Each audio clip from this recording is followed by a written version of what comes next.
Hello students, welcome back to YouTube channel Phase Quantum Classes. In this video, I Abhay Kumar going to solve exercises problems 7, 8, 9 and 10. Chapter 12 Simple Harmonic Motion of the book Concepts of Physics Part 1 written by Dr. S.C. Verma. इस video में doctor S C Verma का book concepts of physics part 1 का chapter 12 simple harmonic motion that is SHM का exercises questions 7, 8, 9 and 10 का complete solutions किया जाएगा. जो class 11 physics IIT JEE neat and other +2 level के इंट्रेंसेस के लिए हेल्पफुल होगा. यह इस चैप्टर का video number 3 that is part 3 है. First of all exercises question 7. Question 7 is a particle consider a particle moving in simple harmonic motion according to the equation displacement x equals to 2.0 cos 50 pi t plus tan inverse 0.75. Displacement of the particle moving in simple harmonic motion is given by the relation x equals to 2.0 that is 2 cos 50 pi t plus tan inverse 0.75.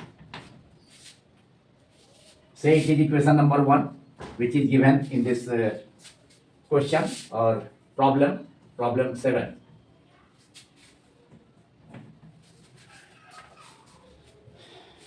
Where x is in centimeter and t in second. The motion is started at time t is equal to 0. Part A, when does the particle come to rest?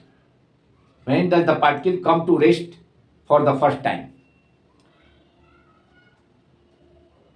इस problem का part ए में दिया है कि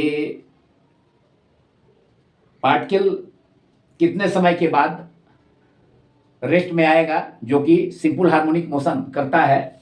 starting time t equal to 0 है, जबकि particle का displacement x equal to 2.0 that is 2 cos 50 under bracket 50 pi t plus tan inverse 0.75 यह दिया गया है. सिंपल हार्मोनिक मोशन करने वाले पार्टिकल का टाइम t पर डिस्प्लेसमेंट, इसे हमने इक्वेशन 1 सपोज किया है. Part B is when does the acceleration have its maximum magnitude for the first time. इस प्रॉब्लम का पार्ट बी में मालूम करना है कि कितने टाइम के बाद पार्टिकल के एक्सेलरेशन का मैग्नीट्यूड मैक्सिमम होगा. And part C is when does the particle come to rest for the second time. इस प्रॉब्लम का पार्ट सी में यह मालूम करना है, ज्ञात करना है कि पार्टिकल सेकेंड टाइम कब रेस्ट में आएगा, कितने समय पर सेकेंड टाइम में दूसरी बार रेस्ट में आएगा. पार्ट ए में पहली बार पार्टिकल कब रेस्ट में आएगा, कितने टाइम के बाद आएगा, वह मालूम करना है. एंड पार्ट सी में वह पार्टिकल जो सिंपल हार्मोनिक मोशन परफॉर्म करता है वह सेकेंड टाइम मतलब दूसरी बार कितने टाइम के बाद रेस्ट में आएगा. तो सबसे पहले हम पार्ट ए का सॉल्यूशन करेंगे. इसका सॉल्यूशन किया जाए, उसके बाद पार्ट बी का एंड देन पार्ट सी का। तो इस इक्वेशन में tan इनवर्स 0.75 है, that is tan theta equal to 3/4। 0.7 is 3/4 and tan theta 3/4 हम जानते हैं कि थीटा इक्वल टू 37 डिग्री के लिए होता है। तो tan इनवर्स 0.75 को हम रेडियन में एक्सप्रेस कर सकते हैं, व्यक्त कर सकते हैं, that is 37 pi by 180। Since 180 degree is equal to pi radian, therefore 1 degree is equal to pi by 180 radian and therefore 37 degree tan inverse 0.75 is 37 degree is equal to pi by 180 multiplied by 37, that is 37 pi by 180 and 37 pi by 180 को radian में हो गया tan inverse 0.75 का value. तो radian में 37 pi by 180, पाई का value 22/7 और 3.14 put करने के बाद आफ्टर कैलकुलेशन हम 0.643 मतलब tan इनवर्स 0.75 को लिख सकते हैं 0.643 एंड डिसिमल के 2 प्लेसेस तक राउंड अप कर हम 0.64 tan इनवर्स 0.75 को एक्सप्रेस कर सकते हैं। So displacement we can write next displacement x equals to 2 cos under bracket 50 pi t plus tan inverse 0.75 is 37 pi by 180 radian, that is after simplification it is 0.643. We can write it as 0.64। Decimal के 2 places तक round of कर हम 0.643 को 0.64 express कर सकते हैं। यह हो गया, यही इक्वेशन 1 को हमने अल्टरनेटली लिखा, it is equation 1A। Now part A का आंसर सॉल्यूशन। तो पार्ट ए में है कि first time particle motion start करता है सिंपल हार्मोनिक मोशन में, पार्टिकल सिंपल हार्मोनिक मोशन करता है स्ट्रेट लाइन पर एक फिक्स पॉइंट के about.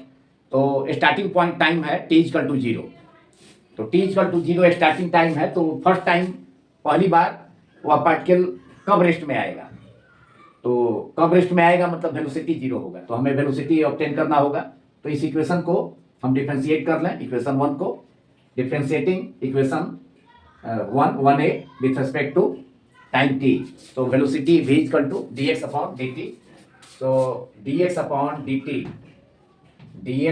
dt equals to velocity equals to 2 into 2 constant है cos under bracket 50 pi t plus 0.64। Cos का डिफरेंशिएशन माइनस साइन होता है, सो 2 into minus sine under bracket 50 pi t plus 0.64 tan inverse 0.75 के जगह पर radian में मल्टीप्लाइड बाई, अब कॉस का तो minus sine under bracket 50 pi t plus 0.64 and फिर 50 पाई t का करेंगे डिफरेंशिएशन टाइम के रिस्पेक्ट में। 0.64 तो कांस्टेंट है, तो सेकेंड टर्म का अंडर ब्रैकेट सेकेंड टर्म का तो 0 हो जाएगा, लेकिन 50 पाई t का t के रिस्पेक्ट में 50 पाई t का t के रिस्पेक्ट में डिफरेंशिएशन 50 पाई।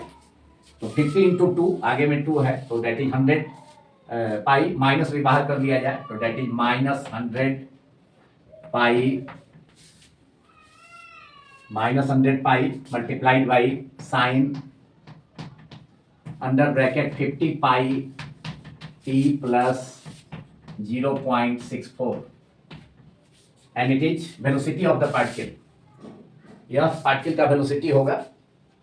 डिस्प्लेसमेंट रिलेशन दिया हुआ है x equal to 2 cos under bracket 50 pi t plus tan inverse 0.75, जिसको हमने एक्सप्रेस किया tan इनवर्स 0.75 को रेडियन में 0.643, जिसे डिसिमल के 2 प्लेसेस तक राउंड ऑफ कर 0.64 लिखा। तो यह डिस्प्लेसमेंट रिलेशन हो गया x इक्वल टू पार्टिकल का डिस्प्लेसमेंट टाइम t पर x equal to 2 cos 50 pi t plus 0.64।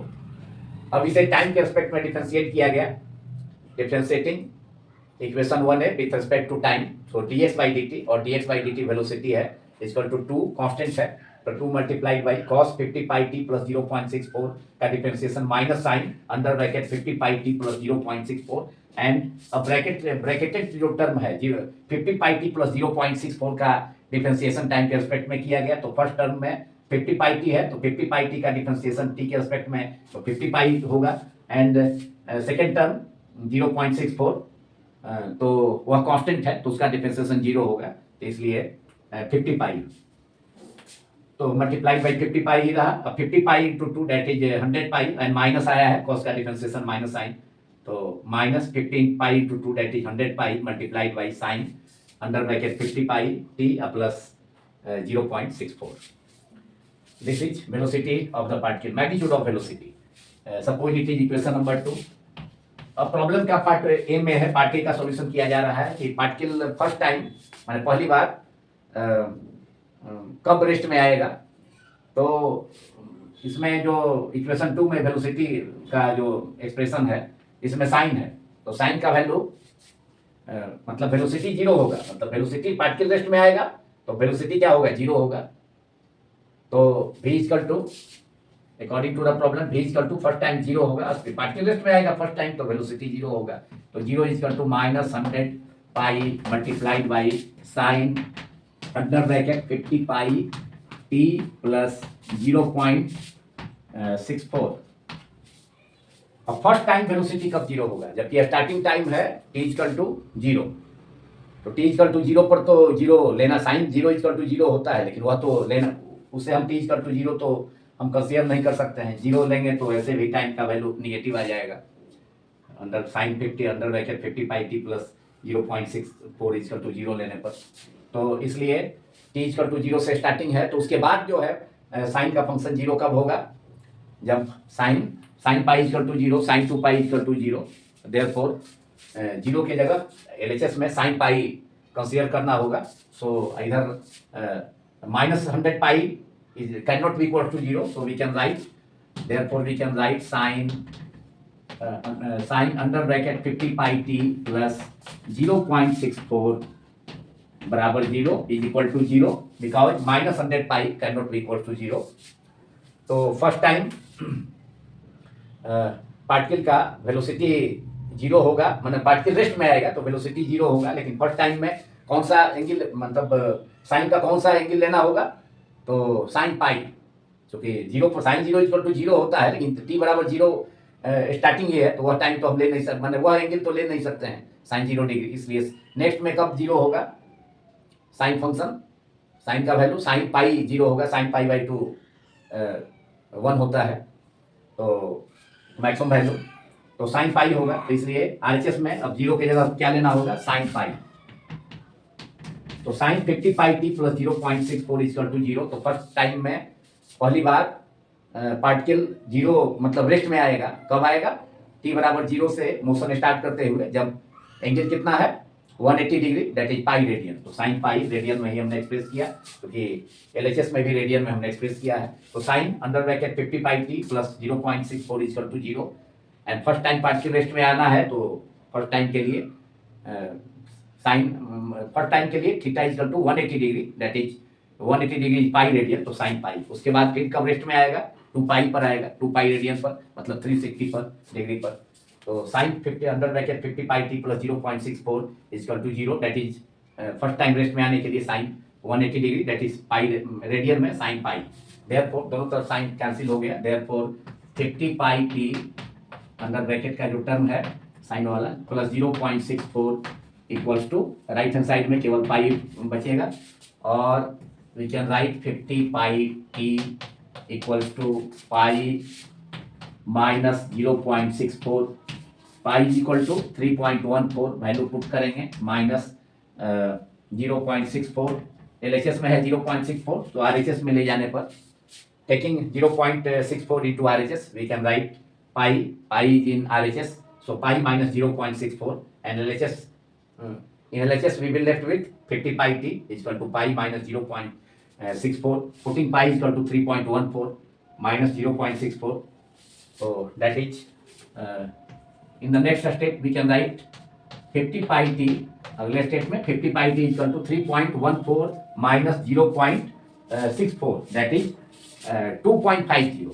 तो RHS में 2.50 means 2.5. Therefore t equals to, हमें टाइम मालूम करना है कि फर्स्ट टाइम पार्टिकल कब रेस्ट में आएगा. तो t equal to 2.5 upon 50 pi that is 2.5 multiplied by 50 divided by 2.5 upon 50 pi that is 2.5 upon 50 multiplied by pi 3.14. Value of pi is that is 2.5 divided by 50 multiplied by 3.14.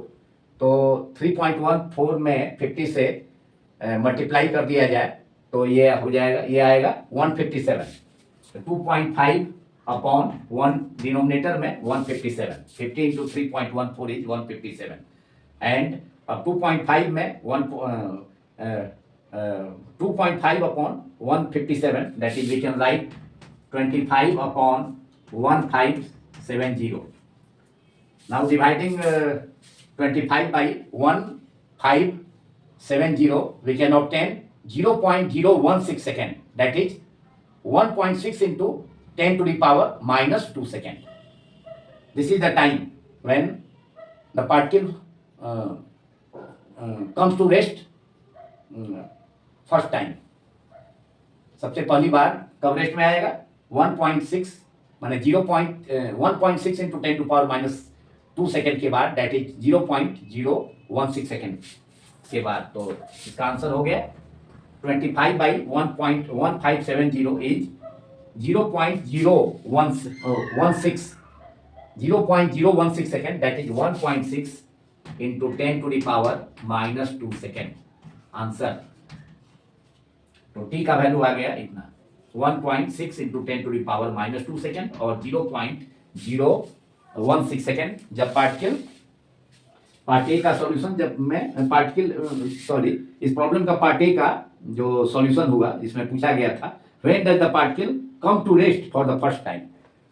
तो first time particle t equal to 1.6 into 10 to power minus 2 second और 0.016 second के बाद rest में आएगा.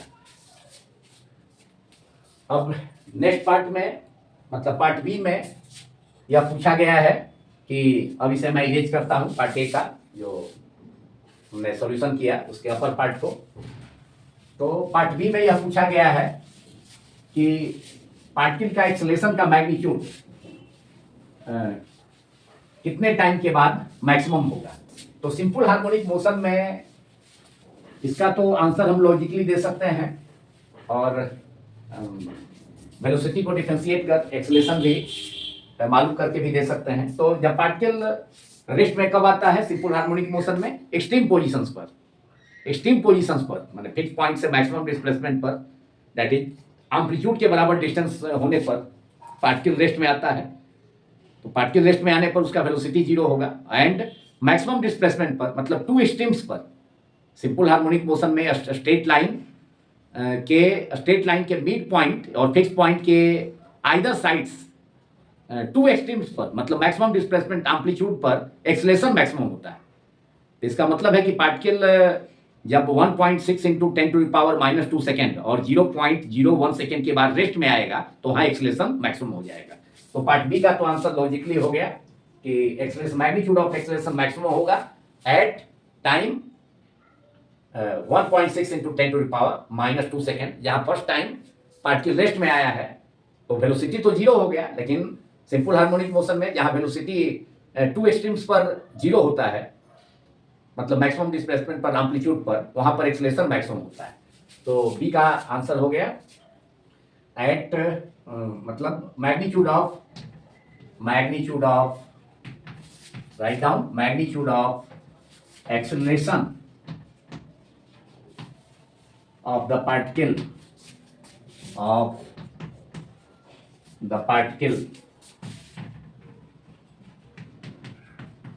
is maximum after time after time t equal to 0.01 second और 1.6 into 10 to the power minus 2 second, where velocity of the the particle comes to rest first time.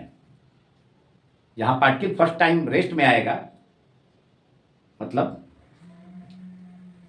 Either of the extremes पर, माने मतलब maximum displacement fix point से mid point से, माने amplitude पर particle first time जब rest में आएगा तो वहां पर पार्टिकल का एक्सीलरेशन मैक्सिमम हो जाएगा। और अल्टरनेटली से हम सॉल्व कर सकते हैं वेलोसिटी के लिए जो हमने एक्सप्रेशन ऑब्टेन किया था उसे डिफरेंशिएट करके। तो वेलोसिटी को जो इक्वेशन 2 में था उसे डिफरेंशिएट करना है, तो विथ रिस्पेक्ट टू टाइम तो एक्सीलरेशन आएगा। तो अल्टरनेट सॉल्यूशन इसका लॉजिकली तो हो गया कि जहाँ पार्टिकल रेस्ट में आएगा first time, that is 1.6 into 10 to power minus 2 second के बाद, तो वहाँ पार्टिकल का मतलब वहाँ पार्टिकल का एक्सीलरेशन का मैग्नीट्यूड मैक्सिमम होगा। लेकिन अल्टरनेटली भी इसे सॉल्व किया जा सकता है। तो अब वेलोसिटी के लिए जो एक्सप्रेशन था इक्वेशन 2 में dx by dt इक्वल टू वेलोसिटी आया था, तो उसे अब डिफरेंशिएट करने हम कितना था -100 पाई टी जो वेलोसिटी था 100 pi T into sine 50 pi T plus 0.64। तो उसे डिफरेंशिएट करने के बाद वेलोसिटी का जो एक्सप्रेशन है तो dv अपॉन dt, इक्वेशन 2 को हम डिफरेंशिएट कर रहे हैं टाइम के रिस्पेक्ट में। जो हमने इक्वेशन 1a को टाइम के रिस्पेक्ट में डिफरेंशिएशन के बाद वेलोसिटी ऑब्टेन किया था, अब वेलोसिटी को टाइम के रिस्पेक्ट में डिफरेंशिएट कर देंगे तो एक्सीलरेशन हो जाएगा dv by dt equal to acceleration, जिसका सिंबल स्मॉल है, एंड इक्वेशन 2 था -50 pi into 2 that is 100 pi minus 100 pi cos 50 pi t plus 0.654 था। तो उसे हम करेंगे तो अब -100 पाई तो कांस्टेंट है multiplied by 2 into 50 pi that is 100 -100 pi into cos। अब cos का साइन आ गया था तो साइन का डिफरेंशिएशन कितना हो जाएगा, cos हो जाएगा cos under bracket 50 pi t plus 0.64 multiplied by, तो साइन का cos आ गया, cos under bracket 50 pi t plus 0.64। अब 50 पाई t प्लस 0.64 का करेंगे तो कितना हो जाएगा, 50 पाई t में 50 पाई t का डिफरेंशिएशन टाइम के एस्पेक्ट में, तो 50 पाई कांस्टेंट है और d by dt of t that is 1, तो 50 पाई मल्टीप्लाइड बाई 50 पाई एंड 0.646 जो सेकेंड टर्म है इस ब्रैकेट के अंदर, तो वह तो कांस्टेंट है, उसका 0 हो जाएगा, तो केवल 50 पाई होगा। तो 50 पाई यहाँ पर 100 pi that is 5000 pi into pi square हो जाएगा। तो नेक्स्ट स्टेप में इसे हम फर्दर लिख सकते हैं, एक्सीलरेशन हो गया पार्टिकल का dv by dt, तो so acceleration a equal to -100 pi multiplied by 50 pi that is minus 5000 100 into 50 that is 5000 pi into pi that is pi square under bracket cos का term है cos 50 pi t plus 0.64। अब particle का पूछ रहा है कि acceleration का magnitude कब मैक्सिमम होगा। इसमें जो cos वाला टर्म है, इसमें RHS में cos का टर्म है एक्सीलरेशन में, तो cos का टर्म मैक्सिमम कब होता है, cos 0 इक्वल टू 1 होता है, उसके बाद तो t बराबर 0 वाला तो होगा नहीं, t इक्वल टू 0 पर है तो फर्स्ट टाइम है, तो उसके बाद cos पाई -1 cos 2 पाई प्लस 1, तो cos का वैल्यू -1 से +1 के बीच में वैरी करता है, तो cos पाई भी -1 है तो भी मैक्सिमम है लेकिन अपोजिट डायरेक्शन में है, तो इसलिए हम cos का वैल्यू कौन लेंगे, फर्स्ट टाइम जब पार्टिकल रेस्ट में आया है, तो उसके बाद पार्टिकल का जो पार्ट बी में प्रॉब्लम है कि एक्सीलरेशन का मैग्नीट्यूड कितने समय के बाद मैक्सिमम होगा, when does the acceleration have its maximum magnitude for the first time पहली बार एक्सीलरेशन का मैग्नीट्यूड कब मैक्सिमम होगा, तो पार्टिकल का जब वेलोसिटी 0 होगा तो उस समय पार्टिकल का एक्सीलरेशन क्या होगा, मैक्सिमम होगा फर्स्ट टाइम, जैसा कि मैंने शुरू में भी बताया पार्ट बी के स्टार्टिंग में। तो इसलिए फर्स्ट टाइम पार्टिकल कॉस का जो वैल्यू होगा मैक्सिमम होगा t बराबर 0 छोड़ करके तो cos 0 इक्वल टू 1 होता है मैक्सिमम वैल्यू, और फिर cos पाई -1, फिर cos 2 पाई प्लस 1, तो -1 भी मैक्सिमम वैल्यू है लेकिन अपोजिट डायरेक्शन में, तो देयरफॉर cos वाला जो टर्म होगा for maximum magnitude of acceleration to be maximum, acceleration का मैग्नीट्यूड मैक्सिमम हो फर्स्ट टाइम, तो उसके लिए एक्सेलरेशन के लिए तो एक्सप्रेशन आया ही, इक्वेशन 4 इसे पुट कर दें, तो इस इक्वेशन में अब क्या करना होगा, और maximum magnitude of acceleration to be maximum, acceleration का वैल्यू मैक्सिमम हो, तो उसके लिए जो cos वाला टर्म है cos under bracket 50 pi T plus 0.64 equals to, हमें मैक्सिमम वैल्यू कब मिलेगा first time, T equal to 0 को छोड़ करके, तो cos पाई माने 180 डिग्री पर, दैट इज cos पाई, इसे इक्वेट करना होगा,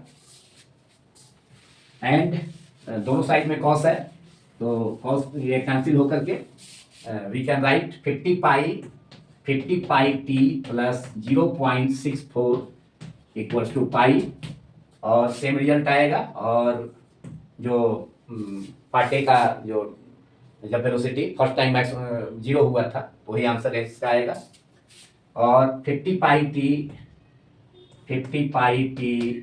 बराबर is equal to pi minus 0.64, that is 3.14 pi का वैल्यू रेडियन में माइनस 0.64, और 50 पाई टी, नेक्स्ट स्टेप में 50 pi t equal to 3.14 minus 0.14, pi minus 0.14 is 3.14 minus 0.14, that is 2.50, that is 2.5, we can write it, तो same चीज आया जो part A का last में आया था, 50 pi t equal to 2.5, therefore अब लेफ्ट पार्ट में मैं लिखता हूँ, नीचे जगह नहीं है, कट सकता है, दिखाई नहीं दे सकता है, therefore t equal to 2.5 upon 50 pi, that is 2.5 upon 50 multiplied by 3.14, फिर वही result, that is 2.5 upon 50 into pi, that is 50 into 3.14, so we will again obtain 0 point, after simplification 0.01 second, 16 second, that is 1.6 into, that is we can write 16 into 10 to the power minus 3 second, that is 1.6 into 10 to the power minus 2 second answer. तो first time part B का यह answer हुआ कि first time simple harmonic motion perform करते हुए particle के acceleration का magnitude 1.6 into 10 to power minus 2 second के बाद मैक्सिमम होगा जब पार्टिकल रेस्ट में आ जाएगा। तो इस प्रकार पार्ट बी का भी सॉल्यूशन हो गया। अब पार्ट सी में इस प्रॉब्लम में 3 पार्ट थे, तो अब पार्ट सी का सॉल्यूशन, पार्ट सी में पूछा गया था कि दूसरी बार कब पार्टिकल रेस्ट में आएगा। तो फर्स्ट टाइम पार्टिकल रेस्ट में आया था कितना, पार्टिकल का रेस्ट में आने वेलोसिटी का जो टर्म था हमने डिस्प्लेसमेंट को डिफरेंशिएट किया था, तो कॉस का माइनस साइन, तो कहने का मतलब साइन फंक्शन आएगा। फिर जो इक्वेशन 2 था उसे पार्टिकल रेस्ट में होगा तो उसे वेलोसिटी वाला जो LHS है उसको 0 करेंगे, पुट कर देंगे, तो फिर साइन वाला टर्म 0 होगा। तो 0 फर्स्ट टाइम तो साइन 0 इक्वल टू 0 होता है, तो t इक्वल टू 0 पर मोशन स्टार्ट ही होता है, तो वह टाइम तो लेना नहीं है। तो फर्स्ट टाइम में पाई पर 0 हुआ था, साइन पाई इक्वल टू 0, फिर अगेन साइन 2 पाई पर 0 होगा। तो सेकेंड टाइम पार्टिकल रेस्ट में कब आएगा, 2 pi radian angle, that is 360 degree angle पर। तो पार्ट सी का सॉल्यूशन, अब इसके लिए पार्ट बी को मैं इरेज करता हूं। तो पार्टिकल रेस्ट में सेकेंड टाइम आएगा तो वेलोसिटी इक्वल टू, वेलोसिटी का जो टर्म था इक्वेशन 2 में, तो वह कितना था, मतलब इक्वेशन 1 को टाइम के रिस्पेक्ट डिफरेंशिएट किया गया था dx/dt, वही वेलोसिटी आया था। तो अगेन उसे हम लिखते हैं इक्वेशन 2 को, v equal to dx/dt equal to v equal to 2 into cos का minus sine 50 under bracket 50 pi T plus 0.64 and 50 pi T plus 0.64 का 50 पाई टी का 50 पाई एंड 0.64 का 0, that is 2 into minus sine 50 pi T plus 0.64 into 50 pi, that is 50 pi into 2 that is 100 pi, minus आगे आ गया है तो minus 100 pi, minus 100 pi 50 pi into 2, तो minus 100 pi, cos का माइनस साइन डिफरेंशिएशन था तो sine 50 pi T plus 0.64 tan inverse 0.75 की जगह रेडियन में। तो ये इक्वेशन 2 था, पार्टिकल जिसे हमने पार्ट ए में ही ऑब्टेन किया था, पार्ट ए का सॉल्यूशन करने के प्रोसेस में। अब पार्टिकल सेकेंड टाइम रेस्ट में आएगा तो वेलोसिटी इक्वल टू 0 होगा, तो now v equal to again 0 equal to minus 100 pi sine 50 pi T plus 0.64। जब पार्टिकल सेकेंड टाइम रेस्ट में आएगा तो वेलोसिटी क्या होगा, 0 होगा, तो एलएचएस v के जगह 0 हमने पुट कर दिया। अब फिर से अगेन माइनस 100 पाई तो 0 के इक्वल होगा नहीं, तो साइन वाला जो फंक्शन है वह 0 के इक्वल होगा। Therefore we can write sine under bracket 50 pi T plus 0.64 equals to 0, since minus 100 pi can not be equals to 0, minus 100 pi 0 के इक्वल नहीं होगा, लेकिन minus 100 pi multiplied by sine 50 pi T plus 0.640 है, तो निश्चित रूप से certainly sine under bracket 50 pi T plus 0.640 होगा। एंड अब सेकेंड टाइम की बात है, तो सेकेंड टाइम फर्स्ट टाइम में तो 180 degree that is pi radian पर पार्टिकल रेस्ट में आया था, साइन का वैल्यू 0 होता है, साइन 0 पर, पाई पर, 2 पाई पर, 3 पाई पर, तो फर्स्ट टाइम पाई पर था, तो सेकेंड टाइम में फिर पार्टिकल रेस्ट पर आएगा तो नेक्स्ट एंगल कौन होगा, 2 pi radian that is 360 degree. तो 0 की जगह अब क्या करना होगा, वेलोसिटी 0 होगा, साइन वाला टर्म है तो sine under bracket 50 pi T plus 0.64 equal to 0 that is sine second time particle rest में आएगा तो एंगल अब पाई की जगह 2 पाई लेना होगा, तो sine 50 pi T plus 0.64 equal to 0 means sine 2 pi, both sides में साइन है कैंसिल हो जाएगा, therefore we can write 50 pi T plus 0.64 equals to 2 pi, और 2 pi means 2 into 3.14 that is 6.28, RHS हो गया 6.28, और we can write 5 in the next step, we can write 50 pi t और 50 pi t equals to RHS हो गया 6.28, तो 6.28 minus 0.64, अब हम माइनस कर लेंगे, 8 minus 4 that is 4, 12 minus 6 that is 6, and 6 के जगह 5 हो गया 5.65, sorry 5.64, so we have 50 pi t equals to 5.64, and in the next step we can write t equals to, हमें टाइम मालूम करना है कितने टाइम के बाद, कितने समय के बाद, कितने टाइम के बाद सेकेंड टाइम पार्टिकल रेस्ट में आएगा, तो वह टाइम मालूम करना है, तो therefore t equal to 5.64 upon 50 pi that is 5.64 divided by 50 multiplied by 3.14 equals to 5.64 divided by 50 multiplied by 3.14। तो फर्स्ट टाइम भी हमने जब पार्ट ए का सॉल्यूशन किया था तो हमने मल्टीप्लाई कर उसे ऑब्टेन किया था कितना, 157, 50 into 3.14 is 157,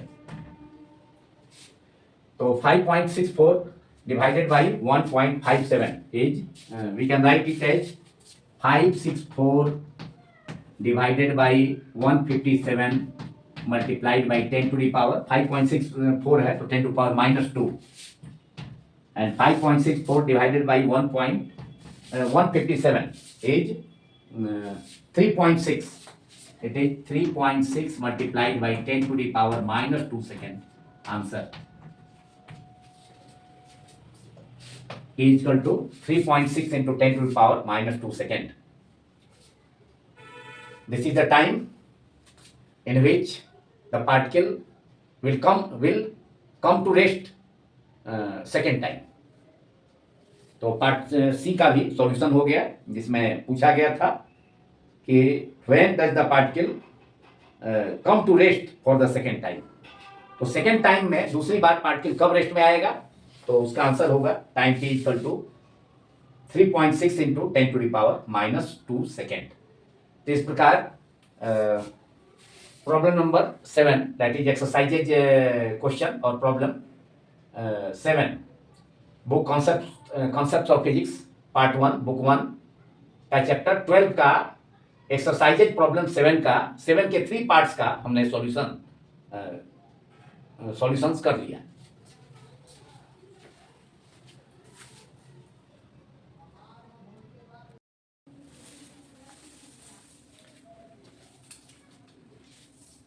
Now question 8, that is problem number 8. Consider a simple harmonic motion of time period capital T. Calculate the time taken for the displacement to change value from half the amplitude to the amplitude. Problem 8 में simple harmonic motion करने वाले particle का time period आवर्तकाल capital T है। तो उस time या time interval को मालूम करना है जो कि पार्टिकल का डिस्प्लेसमेंट एम्पलीट्यूड का हाफ से एम्पलीट्यूड के बराबर डिस्प्लेसमेंट होगा, तो वह टाइम क्या होगा या टाइम इंटरवल क्या होगा उसे मालूम करना है। पार्टिकल दैट इज पार्टिकल का डिस्प्लेसमेंट फिक्स पॉइंट से फर्स्ट केस में एम्पलीट्यूड का half distance that is a equal to y equal to a upon y और x equal to a upon two y और x इक्वल टू जब capital A हो जाए amplitude के बराबर डिस्प्लेसमेंट हो जाए, हाफ डिस्प्लेसमेंट से एम्पलीट्यूड के बराबर डिस्प्लेसमेंट हो जाए, तो उसमें टाइम कितना लगेगा, कितना टाइम इंटरवल होगा, उस टाइम को मालूम करना है। तो पार्टिकल अगर किसी स्ट्रेट लाइन के लॉन्ग मोशन करता है, तो सपोज किया जाए BC लाइन है और उसका मिड पॉइंट O है जो कि फिक्स पॉइंट है। तो मिड पॉइंट O से आइदर मतलब स्ट्रीम आइदर साइड्स में आइदर ऑफ द साइड्स में स्ट्रीम का जो distance two streams B and C है स्ट्रेट लाइन BC का। तो यहाँ पर B पॉइंट पर जो B पॉइंट है B इंड है वहाँ पर डिस्प्लेसमेंट कितना होगा, y equal to capital A amplitude के इक्वल डिस्प्लेसमेंट होगा। एंड यहाँ भी C पर भी वही बात होगी, C इक्वल टू भी वही होगा, एम्पलीट्यूड के बराबर ही डिस्प्लेसमेंट होगा। दूसरा एक्सट्रीम है माने BC लाइन का दूसरा जो एक्सट्रीम है दूसरा इंड C है, वहाँ पर पार्टिकल का डिस्प्लेसमेंट फिक्स पॉइंट से मैक्सिमम होगा। तो अगर पार्टिकल का डिस्प्लेसमेंट कितना होता है, एम्पलीट्यूड का हाफ फर्स्ट केस में कितना है, y equal to a upon two माने OB का हाफ मतलब मिड पॉइंट स्ट्रेट लाइन का मिड पॉइंट O से B का डिस्प्लेसमेंट या डिस्टेंस एंड फिर C का डिस्टेंस जो दूसरा एक्सट्रीम है स्ट्रेट लाइन का, तो O से C का डिस्प्लेसमेंट और O से B का डिस्प्लेसमेंट मतलब मिड पॉइंट से स्ट्रेट लाइन का मिड पॉइंट और फिक्स पॉइंट से both extremes B and C का जो डिस्प्लेसमेंट होगा वो एम्पलीट्यूड के इक्वल होता है, y equal to a। Small a और कैपिटल A सिंबल से एम्पलीट्यूड को डिनोट करते हैं यूजुअली प्राय। तो मतलब जब डिस्प्लेसमेंट पार्टिकल का एम्पलीट्यूड मतलब y इक्वल टू a का हाफ हो दैट इज OB का जो मतलब OB का हाफ पार्ट हो गया यहाँ पर जिसका मिड पॉइंट OB का, तो y इक्वल टू a/2 जब डिस्प्लेसमेंट पार्टिकल का हो जाए मिड पॉइंट से यहाँ तक का डिस्प्लेसमेंट OB जो है एम्पलीट्यूड के बराबर इक्वल डिस्टेंस उसका हाफ डिस्टेंस हो गया, तो वहाँ पर पार्टिकल का डिस्प्लेसमेंट कितना हो गया a/2, ये डिस्टेंस हो गया a/2। तो जब पार्टिकल का डिस्प्लेसमेंट फिक्स पॉइंट से a/2 माने half of the amplitude a/2 से a तक डिस्प्लेसमेंट होता है सेकेंड सिचुएशन में y equal to OB equal to a, तो उसमें कितना टाइम इंटरवल होगा, वह टाइम कितना होगा टोटल वह मालूम करना है। तो इसका सॉल्यूशन किया जाए तो फर्स्ट केस में क्या है, फर्स्ट सिचुएशन में पहली स्थिति में है फर्स्ट केस इधर राइट साइड में सेकेंड केस। तो फर्स्ट केस में डिस्प्लेसमेंट कितना है, y इक्वल टू एम्पलीट्यूड का हाफ डिस्प्लेसमेंट है, तो y equal to in first case displacement जो पार्टिकल का है सिंपल हार्मोनिक मोशन करने वाले पार्टिकल का सिंपल हार्मोनिक मोशन का पार्टिकल का displacement y equal to a/2। तो डिस्प्लेसमेंट का equation y equal to a sin omega t और x equal to a cos omega t दोनों होता है। यहाँ y equal to a sin omega t, a is the amplitude of the particle, तो y equal to a sine omega t. And displacement first case में कितना है, amplitude का half distance है, एम्पलीट्यूड का हाफ डिस्टेंस है, that is y equal to o से यहाँ तक का जो डिस्प्लेसमेंट होगा वो भी लाइन किसके इक्वल है, एम्पलीट्यूड के इक्वल है। वो भी का जो डिस्टेंस है मतलब बीसी लाइन में का वो मिड पॉइंट है, एंड वो पॉइंट से बी तक का मतलब जो फर्स्ट एक्सट्रीम है उसका डिस्टेंस या सेकेंड एक्सट्रीम जो है सी का डिस्टेंस वो कितना है, एम्पलीट्यूड के बराबर। तो यहाँ पर पार्टिकल क्या है फर्स्ट सिचुएशन में, एम्पलीट्यूड का हाफ डिस्टेंस है, तो दैट इज मिड पॉइंट से माने ओ बी का जो माने ओ के मिड पॉइंट ओ के एबव लिया है हमने, मतलब तो एबव लेने पे एबव कंसीडर करने पर ओ से बी का डिस्टेंस y इक्वल टू ए के इक्वल होगा, तो उसका हाफ डिस्टेंस हो गया a/2, तो ओ बी का मतलब मिड पॉइंट का डिस्टेंस। तो y की जगह कितना हो गया, a/2 पुट कर दिया जाए equals to a sine omega t, a से कैंसिल हो गया, एंड 1/2 और टाइम पीरियड कितना है इस सिंपल हार्मोनिक मोशन का, जो पार्टिकल सिंपल हार्मोनिक मोशन करता है उसका टाइम पीरियड कैपिटल टी है। ओमेगा की जगह भी हम रिप्लेस कर सकते हैं 2π/t, तो 1/2 एलएचएस में अब बचा 1/2, a से कैंसिल हो गया बोथ साइड्स में, ये 1/2 equal to sine omega equals to 2π/T multiplied by small t. इस टाइम को हम t1 सपोज कर लेते हैं यहाँ पर, t के जगह t1 दैट इज t1। जब डिस्प्लेसमेंट पार्टिकल का मिड पॉइंट से एम्पलीट्यूड का हाफ है माने a/2 है y इक्वल टू, तो टाइम कितना है t1, और 1/2 क्योंकि यहाँ आरएचएस में 2 ओमेगा की जगह हमने रिप्लेस किया है एंगुलर वेलोसिटी की जगह 2π/t, तो ये रेडियन में है, तो 1/2 जो साइन का वैल्यू रेडियन में साइन 30 डिग्री हाफ होता है, तो रेडियन में साइन 30 डिग्री π/6, तो we can write 1/2 can be replaced as sine π/6, sine 30 degree is equal to sine π/6 in radian, so sin π/6 is equal to sin 2π/T multiplied by t1। Sine से sine दोनों side both sides में cancel हो गया, therefore t1 का value हमें मालूम करना है, तो एलएचएस में क्या बचेगा, sin π/6 है एलएचएस में, आरएचएस में sin 2π/T इंटू t1 है, तो साइन साइन कैंसिल हो गया, तो π/6 एलएचएस में, आरएचएस में 2π/T मल्टीप्लाइड बाई t1, पाई से पाई कैंसिल हो गया, देयरफॉर T1 इक्वल टू कितना हो जाएगा, T1 equal to therefore T1 जो टाइम होगा जिसमें कि पार्टिकल का डिस्प्लेसमेंट एम्पलीट्यूड का हाफ होगा, तो वह टाइम हो गया यहाँ से T/12 सेकेंड। T/12 सेकेंड के बाद पार्टिकल का जो डिस्प्लेसमेंट होगा वह एम्पलीट्यूड का हाफ हो जाएगा, तो T इक्वल टू T1 आ गया। अब सेकंड सिचुएशन में देखा जाए, सेकंड केस में क्या करता है कि पार्टिकल का डिस्प्लेसमेंट फर्स्ट टाइम में तो एम्पलीट्यूड का हाफ हो गया y इक्वल टू a/2, और वहां से अब चेंज होकर के value from half the amplitude to the amplitude, माने अब डिस्प्लेसमेंट पार्टिकल का माने आइदर ऑफ द एक्सट्रीम्स तक होगा, माने या तो b तक होगा या c तक होगा। हमने एबव लिया है मिड पॉइंट ओ के एबव, तो अब एक्सट्रीम b तक होगा डिस्प्लेसमेंट पार्टिकल का, तो वह b तक का डिस्टेंस कितने के बराबर होगा, मतलब O से B तक का जो डिस्प्लेसमेंट होगा वह कितने के बराबर हो जाएगा, A के इक्वल हो जाएगा, y equal to A, y equal to capital A, mid point से either of the extremes B और C का डिस्टेंस कितना होगा, A के इक्वल होगा, हमने दिखाया भी है, रिप्रेजेंट भी किया है। यह डिस्टेंस भी एम्पलीट्यूड के बराबर होता है, और यहाँ पर भी OB डिस्टेंस भी A और OC डिस्टेंस भी कैपिटल A के। तो सेकेंड केस में डिस्प्लेसमेंट हो गया y इक्वल टू चेंज होकर के एम्पलीट्यूड का हाफ से एम्पलीट्यूड A के इक्वल हो गया। A क्या है, amplitude of the particle, that is maximum displacement of the particle from the either of the sides from the midpoint के दोनों ओर में किसी ओर either of the sides maximum extremes का माने बोथ एक्सट्रीम्स तक पार्टिकल का डिस्प्लेसमेंट होगा either B और C तक, तो एम्पलीट्यूड के इक्वल होगा, तो y equal to A, and equation for simple harmonic motion is therefore y equal to A sin omega t, sine omega की जगह 2π/T रिप्लेस कर दिया जाए, 2π/T, एंड इसमें जो समय लगेगा पार्टिकल को मिड पॉइंट से मैक्सिमम डिस्प्लेसमेंट तक कवर करने में जो टाइम लगेगा उस टाइम को हम T2 सपोज करें, and y equal to A sine omega into T2, and omega की जगह साइन ओमेगा की जगह हमने रिप्लेस किया,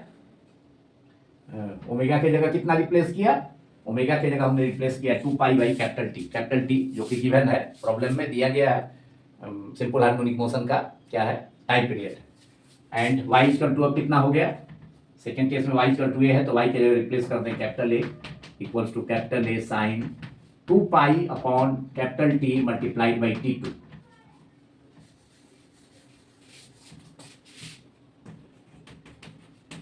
तो ए से कैंसिल हो गया बोथ साइड्स में, A will cancel out in both sides, so we in LHS we have 1 equals to sine 2 pi upon T multiplied by T2 and 1 sine का कितना वैल्यू 1 होता है, साइन 90 डिग्री इक्वल टू 1, तो sine pi by 2 radian में कितना होगा 90 degree pi by 2 radian, तो 1 के जगह हम sine 90 that is sine pi by 2 और sine pi by 2 equals to sine 2 pi upon T multiplied by T2 small T2। अब बोथ साइड्स में साइन है, साइन से साइन कैंसिल हो जाएगा, देयरफॉर पाई बाई 2 एलएचएस में कितना बचेगा पाई बाई 2, आरएचएस में कितना बचेगा, in RHS it is 2 pi upon capital t, 2 pi upon capital T multiplied by T2 small T2, pi से पाई भी कैंसिल हो गया बोथ साइड्स में, वी विल लेफ्ट अब T2 का वैल्यू कितना आ जाएगा, T2 equal to T upon 4 second, तो T अपॉन 4 सेकेंड के बाद पार्टिकल मैक्सिमम डिस्प्लेसमेंट माने एम्पलीट्यूड के बराबर डिस्टेंस कवर करेगा, दैट इज ओबी डिस्टेंस या और ओसी डिस्टेंस कितना हो जाएगा, कवर करने में जो समय लगेगा वह कितना होगा, therefore T2 equals to T upon capital T upon T cross multiplication से T अपॉन 2 नीचे में आ जाएगा डिनोमिनेटर में एलएचएस साइड में एंड T एलएचएस के न्यूमरेटर में चला जाएगा, तो T upon 2 into 2 that is T by 4 second, T upon 4 second में पार्टिकल एम्पलीट्यूड के इक्वल डिस्टेंस कवर करेगा, जो कि पहले एम्पलीट्यूड का हाफ डिस्टेंस कवर करने में कितना समय लगा, T1 equal to T by 12 second and अब जब पार्टिकल एम्पलीट्यूड के बराबर डिस्टेंस कवर करेगा तो टाइम लगा कितना T बाई 4 सेकेंड, तो जो टाइम इंटरवल होगा हाफ एम्पलीट्यूड से पार्टिकल द्वारा हाफ एम्पलीट्यूड स्ट्रेट लाइन का हाफ एम्पलीट्यूड से एम्पलीट्यूड के बराबर डिस्टेंस कवर करने में जो टाइम इंटरवल होगा वह कितना होगा, T2 minus T1 that is T by 4 minus T by 12 that is T by 6 second. So write down finally जो टाइम इंटरवल होगा, क्वेश्चन को ही मैं मिटाकर इरेज कर इसका जो फाइनल आंसर है, मतलब जो टाइम इंटरवल है पार्टिकल को पार्टिकल द्वारा एम्पलीट्यूड का हाफ डिस्टेंस से एम्पलीट्यूड के इक्वल डिस्टेंस कवर करने में जो टाइम इंटरवल होगा, therefore time interval is T2 minus time interval, दोनों डिस्प्लेसमेंट के बीच में टाइम इंटरवल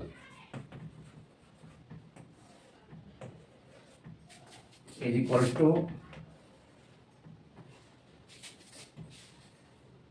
T2 जब एम्पलीट्यूड के बराबर डिस्टेंस कवर किया तो वह टाइम T2 है एंड एम्पलीट्यूड का हाफ डिस्टेंस जब पार्टिकल कवर करता है तो वह टाइम T1 है, दोनों टाइम हमने मालूम कर लिया, T2 equal to T by 4 second minus amplitude के हाफ डिस्टेंस कवर करने में टाइम T बाई 12 सेकेंड, तो T by 12 second that is LCM हो जाएगा 12 4 एंड 12 का एंड 4 3 या 12 दैट इज फर्स्ट टर्म में न्यूमरेटर में 3T एंड सेकेंड टर्म में 12 से 12 में डिवाइड करेंगे एलसीएम में, मतलब सेकेंड टर्म के डिनोमिनेटर में 12 है, एलसीएम 12 आया है 4 12 का, तो 1 होगा, 1 में T से मल्टीप्लाई करेंगे दैट इज T, तो कितना हो गया न्यूमरेटर में 3T minus T that is 2T by 12, तो 2T बाई 12 का मतलब है T बाई 6 सेकेंड, तो time interval simple harmonic motion perform करते हुए पार्टिकल का एम्पलीट्यूड का हाफ डिस्टेंस से एम्पलीट्यूड के बराबर डिस्टेंस कवर करने में जो टाइम इंटरवल हुआ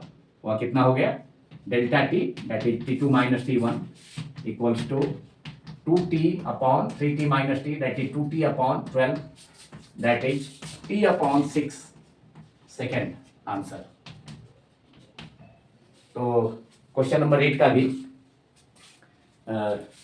सॉल्यूशन हो गया, जो कि आंसर हो गया T बाई 6 सेकेंड। अब इसके बाद क्वेश्चन नंबर 9, तो क्वेश्चन नंबर 9 को भी अब हम लोग काफ़ी आसानी से सॉल्व कर सकते हैं। तो अब यह देखा जाए कि क्वेश्चन नंबर 9 क्या है। तो question number 9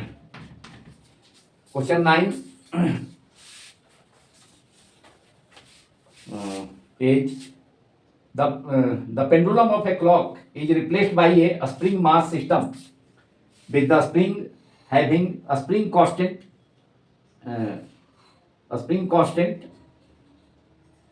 0.1 Newton per meter. What mass should be attached to the spring? तो स्प्रिंग से कितना मास अटैच किया जाएगा? तो क्लॉक का पेंडुलम को रिप्लेस किया जाता है एक स्प्रिंग मास सिस्टम से, मतलब स्प्रिंग से मास अटैच्ड है, मास लटका दिया गया उसके द्वारा, जिसका स्प्रिंग कांस्टेंट दिया है, उस स्प्रिंग का 0.1 न्यूटन पर मीटर। स्प्रिंग कांस्टेंट का यूनिट होता है न्यूटन पर मीटर। तो उस स्प्रिंग से कितना मास अटैच किया जाएगा उसे मालूम करना है। तो हम जानते हैं कि स्प्रिंग मास सिस्टम का जो टाइम पीरियड होता है, time period of A spring mass system, time period, write down solution of question number 9, time period of the spring mass system, जिसे जो क्लॉक का पेंडुलम है उसे रिप्लेस किया गया है स्प्रिंग मास सिस्टम के रूप में। The pendulum of a clock is replaced by a spring mass system. तो घड़ी का जो पेंडुलम होता है उसको रिप्लेस कर दिया गया है किसके द्वारा? स्प्रिंग मास सिस्टम के द्वारा। तो स्प्रिंग मास सिस्टम का टाइम पीरियड के लिए फॉर्मूला हम जानते हैं, T = 2 pi root under m upon k, where m is the mass attached to the spring. Spring से लटकाया गया मास m है, and k is the spring constant of the spring. k क्या है? स्प्रिंग कांस्टेंट स्प्रिंग का, जिसका value दिया गया है spring constant of the spring, जो कि कितना है? 0.1 न्यूटन पर मीटर है।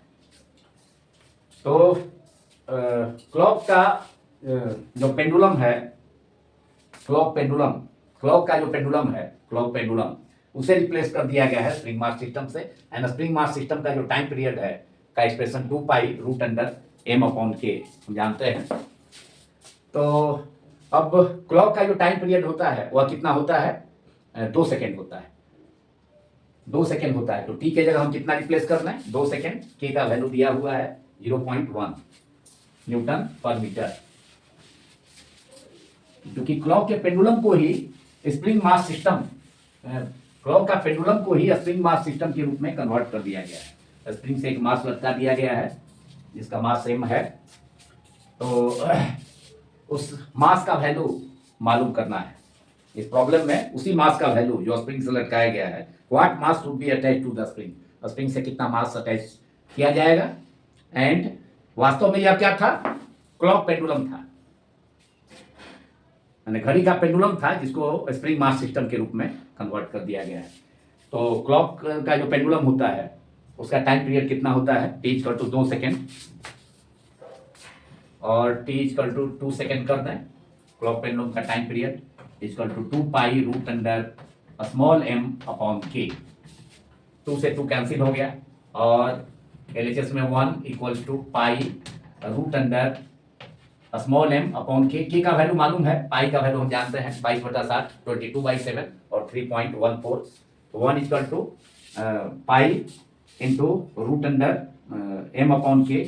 दोनों तरफ स्क्वायर करते हैं, taking squaring on both sides. We have 1 = pi square multiplied by root under m by k का whole square is m by k। Square root समाप्त हो जाएगा तो स्क्वायर करने पर। तो 1 = LHS में 1 स्क्वायर इज 1, RHS में pi root under m by k, जो कि एबव स्टेप में 2 से 2 कैंसिल हो गया है बोथ साइड्स में। So 1 = pi root under m by k, small m by k। Squaring on both sides we get 1 = pi square root under m by k का whole square is m by k। So now we have pi square m equal to k after cross multiplication का use करने पर, after cross multiplication by cross multiplication we have pi square m equal to के into 1 that is pi square into m equal to k. Therefore m मालूम करना है, mass of the mass attach to the spring, spring से जो लटकाया गया मास है उसी का वैल्यू मालूम करना है।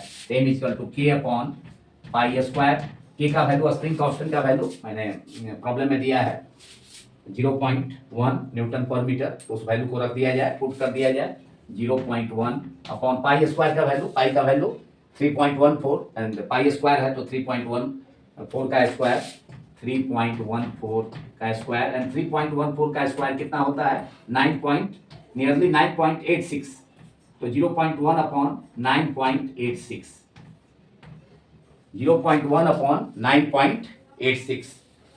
तो अब हम काफी आसानी से इसका आंसर मालूम कर सकते हैं, दैट इज इसे हम लिख सकते हैं 10 upon 986, 10 upon 986 that is 0.01 kg, that is m mass attach to the spring, spring से लटकाया गया मास कितना होगा 0.1 upon 3.14 square is 9.86, that is we can write it as 10 upon 986, decimal को हटाने के बाद 10 अपॉन 986 एंड अब 986 से 10 में डिवाइड करेंगे तो हमें आंसर आएगा 0.01 kg, 0.01 kg and 1 kg equal to 1000 gram, तो ग्राम में भी इसे लिख सकते हैं, कितना होगा 0.01 kg, तो 0.01 into 1000 gram that is 10 gram, तो आंसर लिख दें हम ग्राम में 10 gram, 10 g answer, since 1 kg equal to 1000 gram, therefore 0.01 kg equal to 10 gram answer. तो स्प्रिंग से लटकाया गया मास कितना होगा, small m equal to mass attach to the spring is 0.01 kg that is 10 gram answer. तो problem exercises problem 9 का solution ये कर दिया गया, m equals to answer small m equals to 10 gram, spring से लटकाया गया मास 10 ग्राम होगा, small m equal to 10 gram. तो chapter 12 simple harmonic motion, book concepts of physics part 1 written by doctor S C Verma का problem exercises problem 9 का भी solution हो गया। अब इस वीडियो का जो कि इस चैप्टर का यह video number 3 that is part 3 है, उसका last problem 10 that is exercises question 10 का सॉल्यूशन मैं करने जा रहा हूं। तो पहले क्वेश्चन 10 को सॉल्यूशन के पहले इसका क्वेश्चन जाना जाए, प्रॉब्लम 10 क्या है, उसके बाद हम लोग प्रॉब्लम 10 का एक्सरसाइजेज प्रॉब्लम 10 का सॉल्यूशन कर पाएंगे। तो question number 10 exercises question chapter 12 simple harmonic motion, book concepts of physics part 1 author doctor S C Verma. Problem 10 is a block suspended from a vertical spring is in equilibrium so that the extension of the spring equals the length of an equivalent simple pendulum, that is a pendulum having frequency same as that of the block। एक कोई block है, कोई body है जिसे लटकाया गया है एक वर्टिकल स्प्रिंग से, एक ऊर्ध्वाधर स्प्रिंग से लटकाया गया है एंड वह ब्लॉक इक्विलिब्रियम में है, संतुलन की स्थिति में है। इक्विलिब्रियम का मतलब रेस्ट में है। तो यह शो करना है कि स्प्रिंग से वर्टिकल स्प्रिंग से ब्लॉक को लटकाने से जो स्प्रिंग में एक्सटेंशन होगा वह सिंपल पेंडुलम के लेंथ के बराबर होगा, मतलब extension x equal to L, simple pendulum का जो इफेक्टिव लेंथ होता है उसे एल से डिनोट करते हैं। एंड यह गिवन यह दिया गया है कि pendulum having frequency same as that of the block, मतलब ब्लॉक एंड पेंडुलम का फ्रीक्वेंसी क्या है, सेम है। फ्रीक्वेंसी सेम होगा तो टाइम पीरियड भी क्या होगा, सेम होगा। तो सिंपल पेंडुलम का जो टाइम पीरियड होता है T equal to 2 pi root under L/T। तो सिंपल पेंडुलम का टाइम पीरियड क्या होता है? Time period, write down solution of exercise problem 10 or question 10. Time period, write down time period of a simple pendulum of length L is simple pendulum of effective length L is capital T is equal to 2 pi root under L upon G and time period of A spring mass system. किसी spring से मास को लटकाया जाए उसका time period का expression अभी हमने देखा प्रीवियस प्रॉब्लम में। टी अभी भी है बोर्ड पर, T equal to 2 pi root under m by k. तो ये time period and time period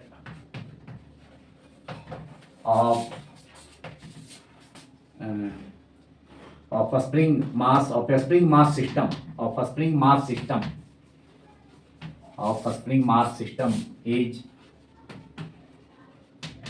capital T is equal to 2 pi root under m upon k, where k is a spring constant। अब चूंकि frequency body का frequency and body का frequency and body माने block का frequency and pendulum का frequency, that is a pendulum having frequency same as the block। तो pendulum की frequency block के फ्रीक्वेंसी के इक्वल है। तो टाइम पीरियड दोनों का इक्वल करना है, मतलब सिंपल पेंडुलम का एंड स्प्रिंग मास सिस्टम का। तो therefore we have तो equating both time periods we have 2 pi root under L by G equals to 2 pi root under M by K। Simple pendulum and spring mass system के time period को equate कर दिया जाए तो इस situation में 2 pi root under L upon G equals to 2 pi root under M upon K। 2 pi and 2 pi in both sides will cancel out, दोनों sides में 2 पाई कैंसिल हो गया। तो root under L by G equal to root under M by K, that is root under L upon G equals to root under small m, mass attached to the spring of a spring constant K। So root under L by G equal to root under M by K। Squaring on both sides we have और L upon G square root square से समाप्त हो जाएगा, cancel हो जाएगा, neutralise हो जाएगा। तो L by G equal to root under L by G का square is L by G equals to root under M by K का square that is M by K। Therefore length of the pendulum is mg upon K and mg क्या है? mg wait है, जो spring से जो लटकाया गया wait है, मास m है तो उसका वेट क्या होगा? mg होगा, जिसके कारण स्प्रिंग में इलोंगेशन होता है। ये मास है स्प्रिंग से लटकाया गया जिसके कारण स्प्रिंग इलोंगेट हो गया। सपोज किया जाए कितना से इलोंगेट हो गया स्प्रिंग x डिस्टेंस से अगर इलोंगेट हो गया तो स्प्रिंग में भी क्या होगा? रिस्टोरिंग फोर्स डेवलप होगा एंड रिस्टोरिंग फोर्स किसके इक्वल होता है? kx। तो रिस्टोरिंग फोर्स जो होता है F equals to minus kx होता है, तो डायरेक्शन अपोजिट होता है, तो मैग्नीट्यूड उसका F इक्वल टू kx। तो वेट इस जो मास अटैच है स्प्रिंग से तो इसका वेट किधर होगा? डाउनवर्ड। इसी वेट के कारण इलोंगेशन रिस्टोरिंग फोर्स डेवलप होता है स्प्रिंग का, जो कि डिस्प्लेसमेंट के इलोंगेशन के प्रोपोर्शनल होता है। तो restoring force F equal to minus kx जो कि वेट के अपोजिट डायरेक्शन में है। तो यहाँ mg के जगह क्या रिप्लेस करेंगे हम? kx माने माइनस kx। मैग्नीट्यूड इसका कितना हो गया? रिस्टोरिंग फोर्स का मैग्नीट्यूड kx हो गया, ऐसे माइनस kx है तो mg के जगह। और क्योंकि सिस्टम क्या है? इक्विलिब्रियम में है। यहाँ पर जो ब्लॉक है वह क्या है? प्रॉब्लम में दिया गया है block suspended from a vertical spring is in equilibrium. So mg equal to equilibrium में होने से क्या हो गया? mg इक्वल टू मतलब जो weight of the block is equal to restoring force kx के, क्योंकि ब्लॉक क्या है? इक्विलिब्रियम में है इसलिए। तो mg की जगह क्या हो गया, kx हो गया है। रिएक्टोरिंग फोर्स का मैग्नीट्यूड अपॉन k से k कैंसिल हो गया, mg equal to kx, weight downward, restoring force upward in the opposite direction. Spring में रिएक्टोरिंग फोर्स सेटअप होगा किसके कारण, इस मास के द्वारा, माने स्प्रिंग से लटकाए गए, अटैच किए गए मास के कारण इलोंगेशन एक्सटेंशन होता है स्प्रिंग में, कितना से, x से स्प्रिंग इलोंगेट हो गया, तो इसलिए रिएक्टोरिंग फोर्स डेवलप होगा स्प्रिंग में, जो कि अपोजिट डायरेक्शन में होगा। जो डायरेक्टली प्रोपोर्शनल होता है डिस्प्लेसमेंट के, अपोजिट साइन होता है माइनस के एक्स, यहाँ पर मैग्नीट्यूड हमने लिखा तो के एक्स हो गया। तो m g equal to k x हमने रिप्लेस कर दिया, एंड डिनोमिनेटर में के है, l equal to m g upon k, l by g equal to m by k, therefore l equal to m g, cross multiplication से l equal to m g upon k, and m g equal to in the equilibrium m g equal to weight suspended to the vertical spring is equal to restoring force produced in the spring। जो इस restoring force produce होगा spring में उसके equal होगा, k से k equal होगा, cancel हो गया, sorry. therefore length of the simple pendulum is equal to elongation produced in the spring of a spring mass system, so L is equal to x। यही prove करना था, जो कि prove हो गया प्रॉब्लम 10 में। प्रॉब्लम 10 में मालूम करना था कि so that the extension of the spring equals the length of an equivalent simple pendulum, that is a pendulum having frequency same as that of the block। तो length of the simple pendulum extension of the spring के बराबर हो गया, x is the extension of the spring, जो हमने दिखाया भी है यहाँ पर। यहाँ से एक्सटेंशन हुआ वेट लटकाने के कारण, स्प्रिंग का लेंथ ओरिजिनल यहाँ है, इतना है, इतना एक्सटेंशन है इसका, नीचे x है, तो दैट इज प्रूव, शो करना था, तो ये प्रूव हो गया। L equal to length of the simple pendulum is equal to extension produce in the spring. Now this video is concluded. अब यह वीडियो कंप्लीट होता है, पूरा होता है, जिसमें डॉक्टर एस सी वर्मा का book concepts of physics part 1 का चैप्टर 12 सिंपल हार्मोनिक मोशन का एक्सरसाइजेज प्रॉब्लम्स 7, 8, 9 एंड 10 का सॉल्यूशंस किया गया। Thanks all of you.